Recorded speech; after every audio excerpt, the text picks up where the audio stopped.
The U.S. launching a new round of strikes on Iran, but the Islamic Republic may soon be receiving some backup from China. A new report says the following, quote, Iran is expected to receive within weeks a first shipment out of up to 400 Chinese-made shoulder-fired air defense missile launchers. The purchase, valued at $60 to $70 million, is one of Tehran's largest known efforts to strengthen its short-range air defenses. Here's what President Trump had to say when asked about this report. Well, that would be surprising. I mean, things like that happen, but that would be surprising. He told me very strongly he wouldn't partake, and he knows I'd be quite disappointed. U.S. Ambassador to NATO, Matt Whitaker, joins me now. Ambassador, the Chinese-made weapons would greatly increase the threat to our pilots on missions over Iran. How should we respond to this? Good morning, Todd. First, this is a very concerning report, and obviously China needs to stay out of this fight. It's not their fight, and the United States will pay very close attention if there are already attempted arms transfers from China to Iran. Likewise for Russia. But, you know, this is where the United States and President Trump stands in a position of strength.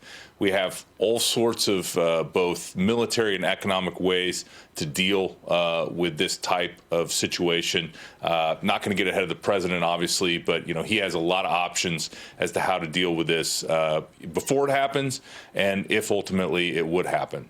That's that's the current position. I mean, obviously, that includes things like sanctions and the like. It'll be interesting to see because, you know, Xi Jinping is denying that this is happening. Obviously, you know, you always have to take whatever you hear from the CCP and its leaders with a grain of salt, but certainly a concerning development. On the other hand, Ambassador, I would say this is a major change going forward in the war. You heard President Trump say yesterday, use some colorful language. I'm not going to repeat it here on what we are going to do to Iran. But these latest strikes by our forces were actually done in conjunction with the Saudis. How significant is that a development in the fact that, like, the Saudis are now joining us when before they may have been a little bit more reticent to do so? Yeah, there is no doubt that the Gulf states are on the side of the United States, whether they would have been before this fight started. But, you know, remember what's happening. The Iranians try to strike the United States interests in the region. We intercept all those missiles with our Patriot systems and our Aegis systems on our battleships. We respond in multiples of what they try to attack us with, and every single munition hits its target. And so it's to some extent an unfair fight because, again, the United States has such great weapons. But, you know, President Trump continues to hold all the cards, would love a diplomatic solution to this, but we are going to always be coming from a position of strength, and any attempt to attack the United States is going to be met with overwhelming force. From one theater to another, Russia launching a ballistic missile attack on Kyiv just hours after President Zelensky issued this warning. Quote, there was a high probability that the strike would be carried out. Zelensky also asking for its allies to fully understand what's happening and help with air defense missiles. Ambassador, you just traveled to Ukraine last week. What did you discover?